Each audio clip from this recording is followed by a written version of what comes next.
The New Orleans Saints versus New York Jets recap. Ladies and gentlemen, happy days. And I ain't talking about the Fonz, all right? That's a callback right there. That's old school, all right? Ladies and gentlemen, we did it.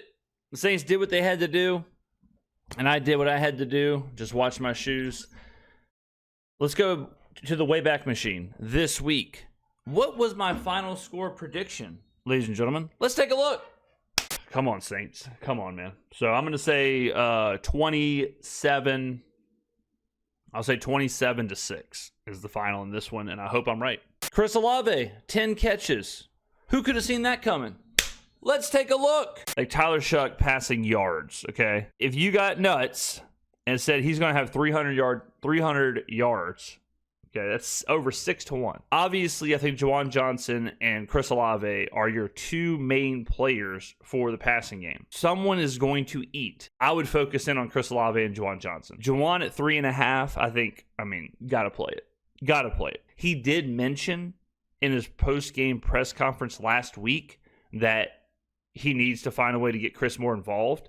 So there might be, after last week, there might be more of a impetus on getting Chris the ball. You could also ladder it. Okay, you could get to receptions. Same thing. You take Chris Olave's over 5.5. You take his 6. You take his 7. You take his 8. You take his 9. You take his 10. That easy. Chris Olave to have 10 catches is 13-1. 13-1. Who does it better? Who does it better, ladies and gentlemen? What a game. What a performance. Interesting game. Kind of a weird start. Kind of a weird game overall, honestly. Let's go ahead and break it down. First of all, big shout out. I was in the Superdome. I saw a young bull walking up the aisle with a Skrmetta hat. Big fan of the channel. Shook his hand, all that stuff. Always good to see the fans in the channel out in the wild. So big shout out that fella right there.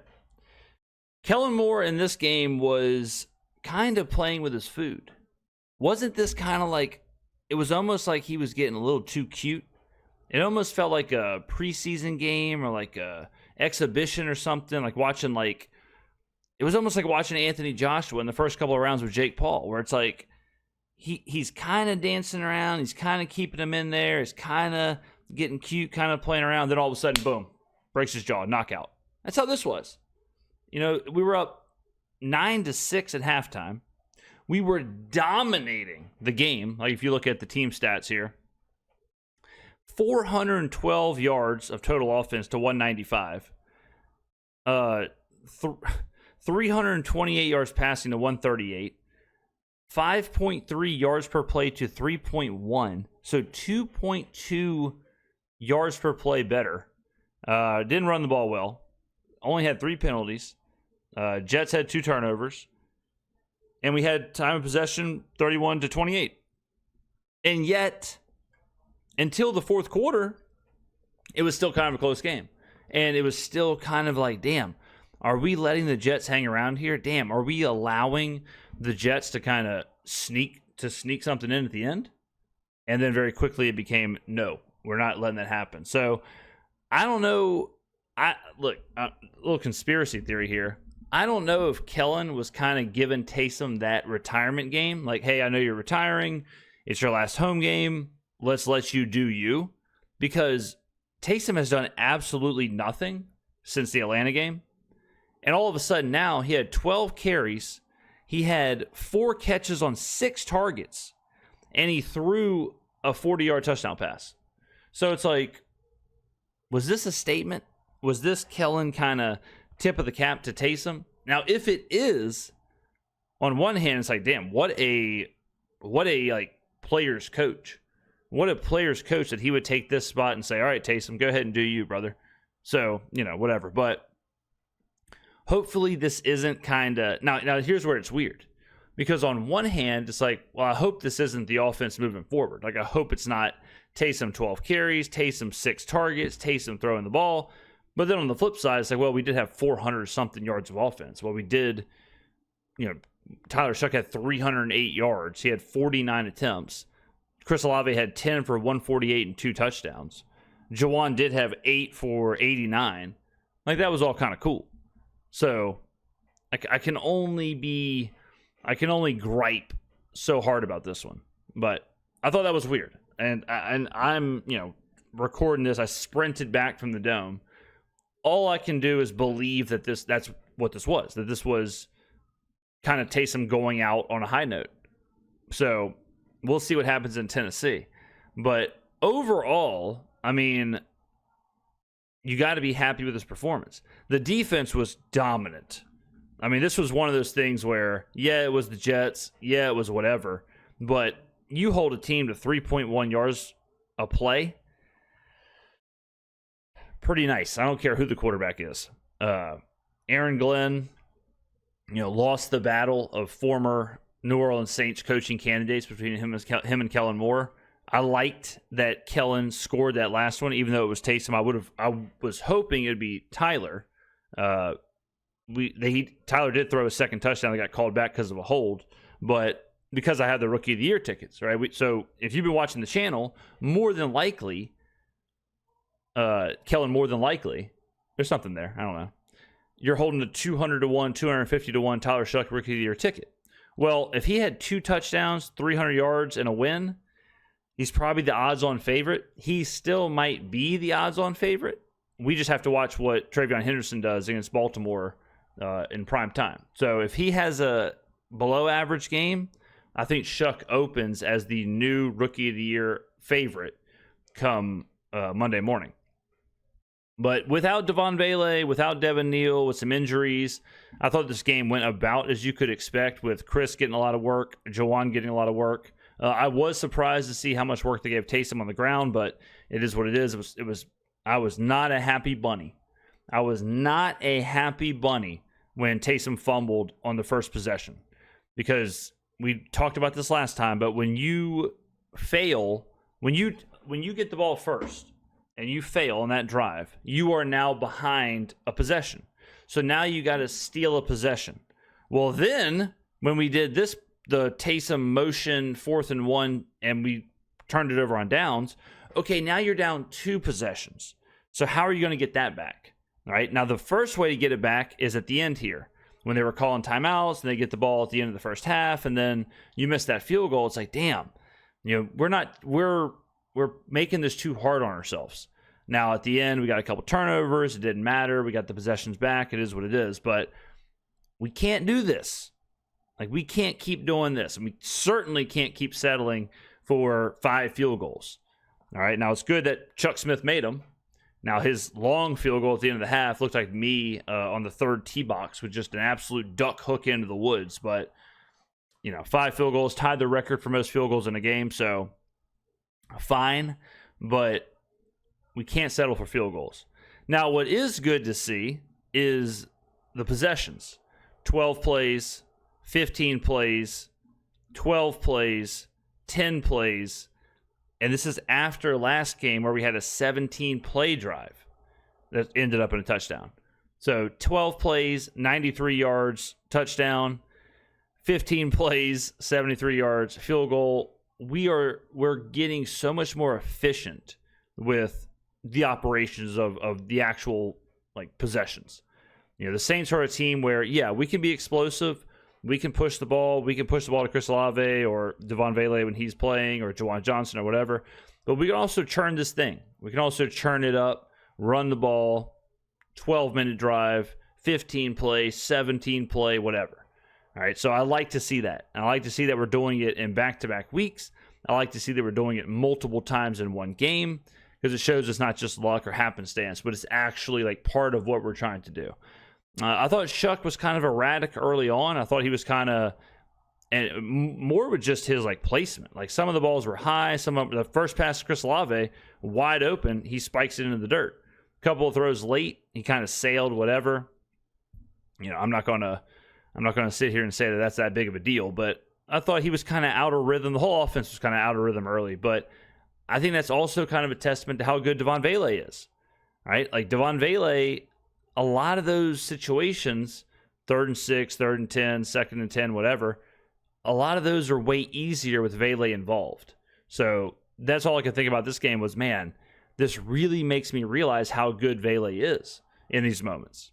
So big shout out to Devon Vele as well. The team This one I was worried about because it was such a must-win, easy win, gift-wrapped, on a platter, momentum's high, whatever. Last home game, all that stuff. And the Saints did what they had to do. And for that, I give them kudos. Because when you are a team that is rebuilding and trying to be better and trying to get to the next tier, you've got to separate yourself from the bad teams. You got to separate yourself from the bottom dwellers. This was the Saints separating themselves from the New York Jets.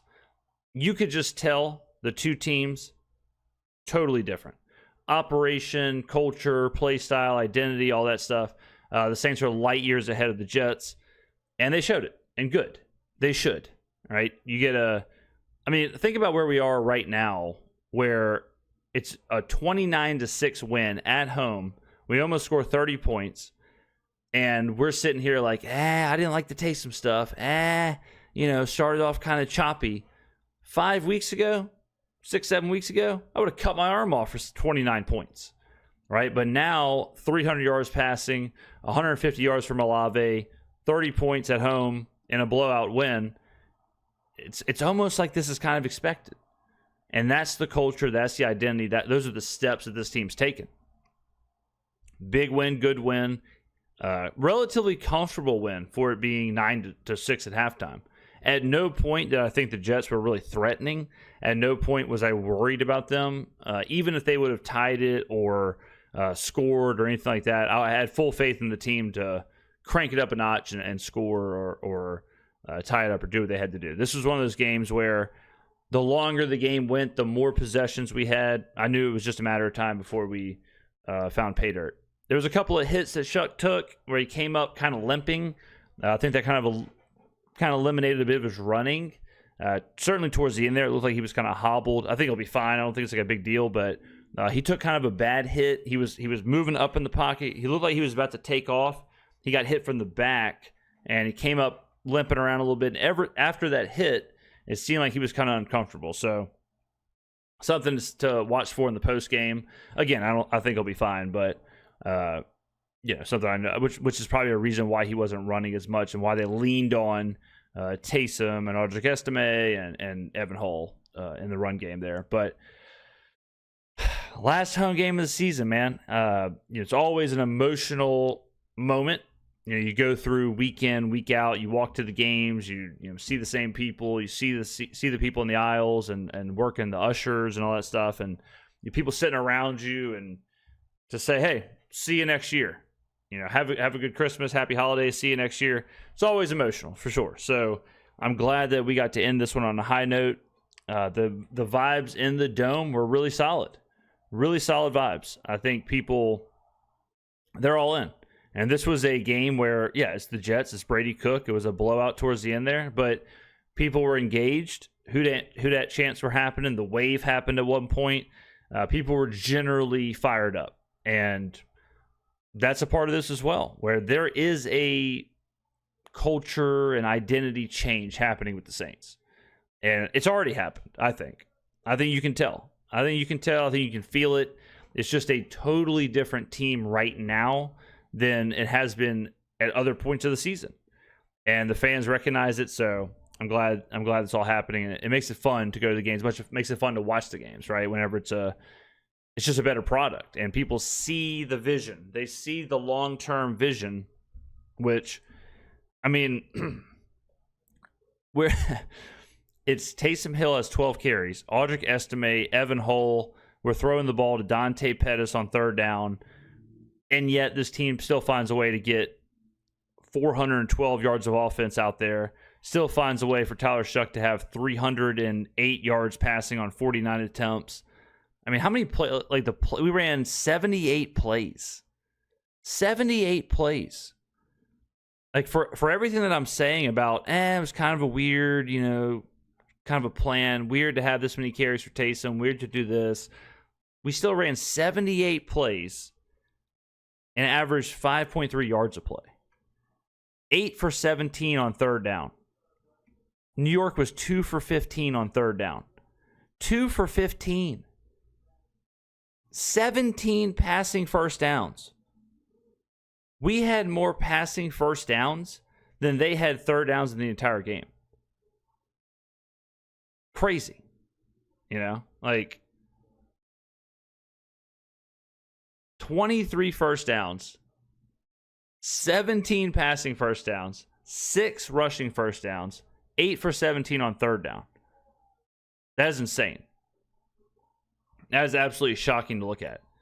But that's what the Saints are kind of doing right now. They're just a really efficient offense who knows what they want to do. 0 for 3 in the red zone is not great. 5 field goals isn't great, but, you know, we'll live with it. We'll live with it. Feels good, man. Feels good. Come home with a win. It's such a different feeling. Not coming home with a win, but it's a different feeling just to go into it expecting to win, expecting to dominate, and you do dominate, and you do win, and you never leave a question, and you do it the way that you should have done it, with Tyler Shough throwing for 300-plus yards, with Chris Olave having 10 for 150 with 2 touchdowns, with Juwan Johnson having 8 for 90.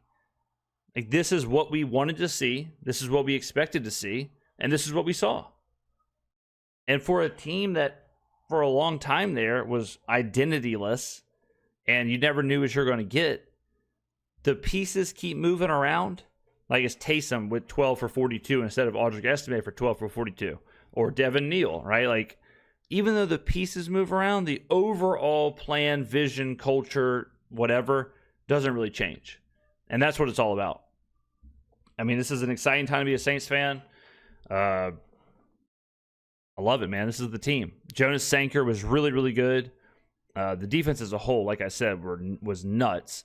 Cam Jordan, 2 more sacks. Alante had a sack. Nathan Shepard, Chris Rumpf, Chase Young, Jonah Williams, Isaiah Stallbird, 8 sacks. Damn.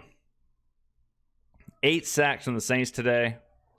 Gotta love that, right? So everything was clicking. Everything was working. Defense continues playing well. Offense continues to ride the momentum that they have.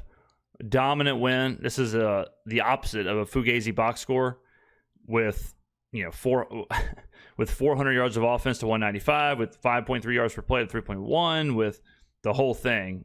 Definitely a deserved win. Should have been more, honestly. I mean, you win 29-6 with 5 field goals. This could have easily been, you know, whatever, 42-6. I mean, this could have been an ugly, ugly, ugly game. So, good to see.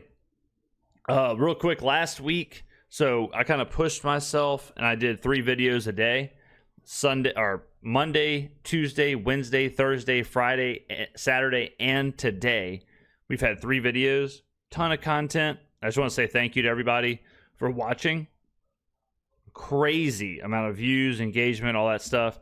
We won't do that again this week. It won't be 3 a day with Christmas and all that stuff going on. We're going to pump out normal content, but we're going to drop it down to 2 videos a day, all that stuff. So, but I do want to say thank you to everyone for watching and supporting. That was a crazy push content-wise for me. I mean, today the video was 1 hour and 45 minutes long. So, ton of content, but y'all were there for it, and that's why we're at the top of the mountain. So, all right, ladies and gentlemen, easy breakdown on this one. Not much of a Sudoku puzzle to solve here. This one's pretty easy. This was a great performance. 10 out of 10 for everybody, especially the defense. Shough got his 300-yard game. Olave got his 100-yard game. Taysom went out on a high note. Cam Jordan gets a couple sacks if that's his last game. I don't think it should be. I mean, Cam's been playing really well. He seems to like Staley's system. Staley's going to be here next year. Cam is playing this kind of rotational thing where he plays 20-ish snaps a game, 25 snaps a game. So maybe with a minute restriction, maybe Cam's got a couple more years in him. I would love to see Cam come back next year. So Taysom, I think his time might be behind him, but you know, he went out on the highest note possible in this one, even after fumbling and you know, having the crowd saying, "Hey man, Kellen, the Taysom plays, throw him out, brother." But you know, all right, ladies and gentlemen, good stuff. Celebrate. And Victory Monday. We're kind of getting used to it, huh? Tides have changed. Saints are back. Tennessee next week. Good spot for the Saints. Tennessee coming off of a huge win. Tennessee coming off of the biggest win of the year for them. obviously beating the Chiefs. So letdown spot for the Titans next week, which is good for us. Hopefully we can go up there and take care of business. Right now, the Falcons are losing to the Cardinals, so we'll see what happens. If they lose this game, I would assume the Falcons are, the season's over for them, and they're in like a dream crusher scenario, but, it is what it is. So we're on to Tennessee, ladies and gentlemen. All right, content all week long. Thank you very much for watching. I really do appreciate it. Who dat? What a season. Home games are done until 2026. Kind of sad. Sad to know that I will not be in the Dome until next season. So I think the New Orleans Bowl is the 23rd. Yeah, Tuesday. So I might have to go Tuesday to the New Orleans Bowl just to get back into the Dome. I don't know. We'll see. But all right. Thank you for watching. And I will see you in the next video. Who dat?